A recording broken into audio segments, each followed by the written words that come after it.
संधान गुरु का नाम, संधान गुरु का नाम, अरे मोहिनी को लागे हो बड़ो चोखो लागे, अरे मोहिनी को लागे हो बड़ो चोखो लागे।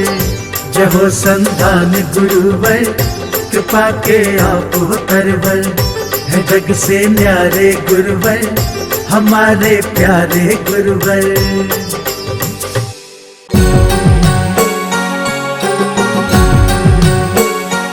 इस कार्यक्रम के पुण्यार्जक हैं माताजी एवं पिताजी श्रीमती कमला जैन, श्रीमान रूपचंद जी जैन, श्री दिनेश जैन, श्रीमती रेखा जैन, देवेश जैन, तन्वी जैन, दिशा जैन एवं समस्त गंगवाल परिवार, प्रवासी मुंबई, निवासी ब्यावर। आप लोग तन में ड्रिप लगाते हो और हम लोग मन में ड्रिप लगाते हैं। बस मन में ड्रिप लगा देते हैं तुरंत। 105 तो आचार्य श्री जी उस समय हरी लेते थे। 1993 में आचार्य श्री ने हरी छोड़ी, हाँ मतलब आराम के चातुर्मास के बाद में। तो उस समय आचार्य श्री जी हरी लेते थे, तो 2-3 दिन चौके में जाते और लौकी लेके आ जाते। बस लौकी जो सुबह बोल रहा था मैं जिसके बारे में, लोक में सब जगह मिल जाए, उसका नाम है लौकी। मोक्ष मार्ग के प्रतीक्षा साथी उसको बोलते हैं लौकी। हालांकि जो हरी नहीं खाता उसका भी प्रतीक है, वो लौकी नहीं खाएगा, दाल खाता है, मूंग की दाल। तो कहने का मतलब ये है कि लौकी लेके आए, 2 दिन 3 दिन हो गए, एक दिन ज़्यादा ही बुखार आने लगा, उन्होंने उपवास कर लिया। उपवास कर लिया 2-3 दिन पेट में तो पहले ही नहीं गया और उपवास तोड़ दिया। हालत बहुत ज़्यादा कमजोरी, बहुत ज़्यादा खराब। और पारना के दिन गए तो एक सिंकोना आती है, सिंकोना की छाल जिससे कुनेन की दवा बनती है। ये मलेरिया की दवा बनती है, कुनेन की गोली, कुनेन आती है, कुनेन बहुत कड़वी होती है। सिंकोना की छाल, उसका पाउडर, उसका काढ़ा बनाया और आचार्य श्री जी को पहली अंजुलि में चलाया। और इतनी कड़वी, अंदर जाना तो दूर, सबका सब पूरा बाहर, उल्टी हो गई, कुछ भी एक बूंद भी पानी अंदर नहीं गया। आचार्य श्री जी आ गए। उसी समय कटनी के पंडित जी, पंडित जगन मोहन लाल जी शास्त्री, उन्होंने बहुत भैयावर्ती की गुरु जी की और बहुत आते थे। बल्कि उसके पहले तो वो साधुओं को नमोस्तु तक नहीं बोलते थे। आचार्य श्री जी को ही देखकर उनका साधुओं पर श्रद्धान हुआ कि यहाँ साधु भी होते हैं, नहीं तो वो तो नमो अरियंताणम नमो सिद्धाणम बोलते थे। उन्होंने एक नए नक्षत्र का उदय, एक लेख लिखा, उसमें आया मेरा तो नमोकार मंत्र के 3 पदों से विश्वास ही उठ चला था, मैं केवल नमोकार। हाँ, ये जगन मोहन लाल जी सिद्धांत शास्त्री यहाँ पर, तो इन्होंने वो आचार्य श्री जी के परम भक्त ऐसे, ठीक है ना। तो वो आचार्य श्री जी को कि मैं जब से गुरु जी को देखा तब से, और गुरु जी की बहुत सेवा भी की उन्होंने। कटनी में भी बहुत बुखार आया उनको, बड़े बड़े डांस होते थे, मच्छर, और कोई वो नहीं। बोले महाराज जी आप अपने लिए, सुनो उनका, कि आप अपने लिए मच्छरदानी मत लगाओ, उन मच्छरों के लिए मच्छरदानी लगाओ ताकि वो बच सकें। ये जगन मोहन लाल जी सिद्धांत शास्त्री जब बोर्डिंग में थे तब बोला। तो यहाँ पर आचार्य श्री जी जब वो पहुँचे 2-3 वैद्यों को लेकर, उस समय आचार्य श्री जी लेटे थे, 106 बुखार था, 106 डिग्री बुखार, और आचार्य श्री जी लेटे हैं। अब पंडित जी हैं, आचार्य श्री जी से पूछा कैसा लग रहा है, जब अंतराय हो गया और चौके से आ गए तो कैसा लग रहा है। पंडितों को पंडितों की भाषा में ही बोलना अच्छा है।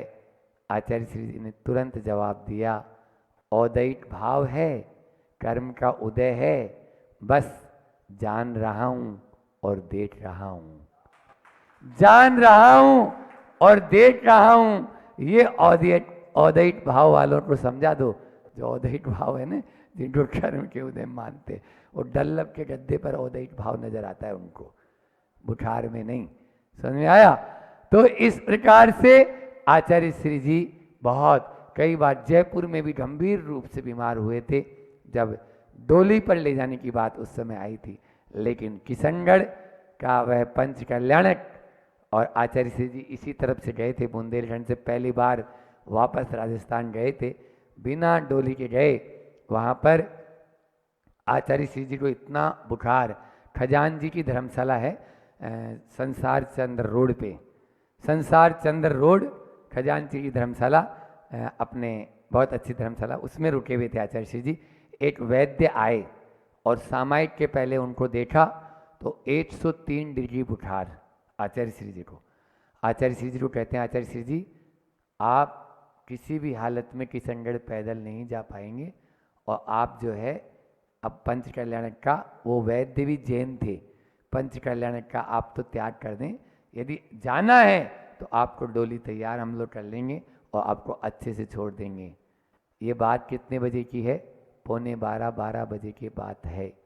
आचार्य श्री जी वैसे तो 1:30 पौने 2 बजे सामायिक से उठते थे, 1:15 बजे आचार्य श्री जी ने पिछी कमंडल उठाया और बिहार हो गया। जब तक लोगों का भोजन भी नहीं हुआ था, पिछी कमंडल उठाया, अकेले बिहार कर गए, सुन रहे हो, खजान जी की धर्मशाला से, और पीछे पीछे लोग दौड़ते हुए आ रहे हैं और वो वैद्य राज्य भी साथ में थे उन लोगों के।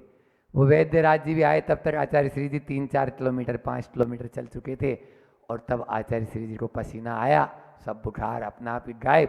पैदल चलने में तो वैसे ही तेजी से चलेंगे तो पसीना अपना आप गायब हो जाता है।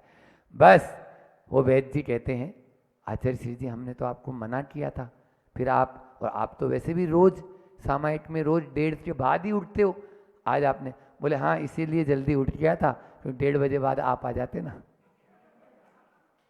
आचार्य श्री जी उन्होंने वैद्यराज जी को बोला, उन वैद्य जी के मुख से सुना हमने, बोले वो 1:30 बजे बाद आप आ जाते ना, इसीलिए हम जल्दी उठ गए और अपना चल दिए कि अभी कोई नहीं है तो झंझट मोल ही नहीं लेना ने, आ बैल मुझे मार काय के लिए आपत मोल लेना।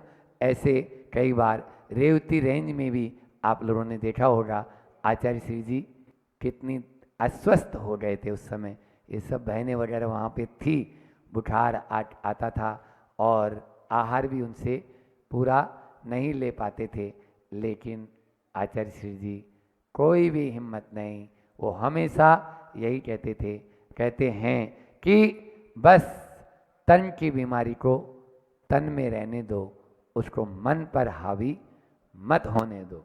बस वो मन पर कभी हावी होने ही नहीं देते थे, कभी नहीं, चाहे कुछ भी हो जाए।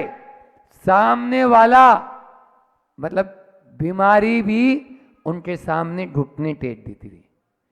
एक बोलते हैं ना मन का भूत, मन का भूत बहुत लोगों को हो जाता है ये, तो आचार्य श्री जी उस भूत को ही भगा देते थे, उस भूत को भूत लग जाते थे, बस ये होता था। हो ही गया, अच्छे अच्छे भूतों को उन्होंने डरा धमका के, और कुछ भी नहीं, बोले तू अपना काम करता रहे, देखता हूं मैं भी तेरे में कितनी ताकत है, मेरे में उससे ज्यादा है। और उसी के बल पर आचार्य श्री जी कहाँ रैली पटनागंज में थे और कहाँ सिरपुर, उतना दूर पैदल चलकर पूरा बिहार कर चातुर्मास के लिए। ये है दृढ़ मन संकल्प।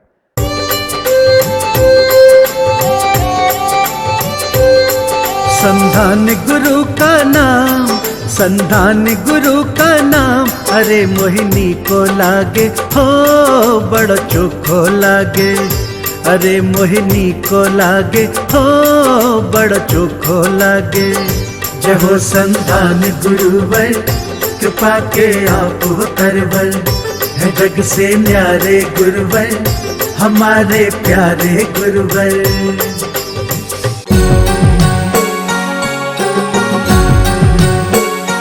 इस कार्यक्रम के पुण्यार्चक थे माताजी एवं पिताजी श्रीमती कमला जैन, श्रीमान रूपचंद जी जैन, श्री दिनेश जैन, श्रीमती रेखा जैन, दिवेश जैन, तन्वी जैन, दिशा जैन एवं समस्त गंगवाल परिवार, प्रवासी मुंबई, निवासी ब्यावर।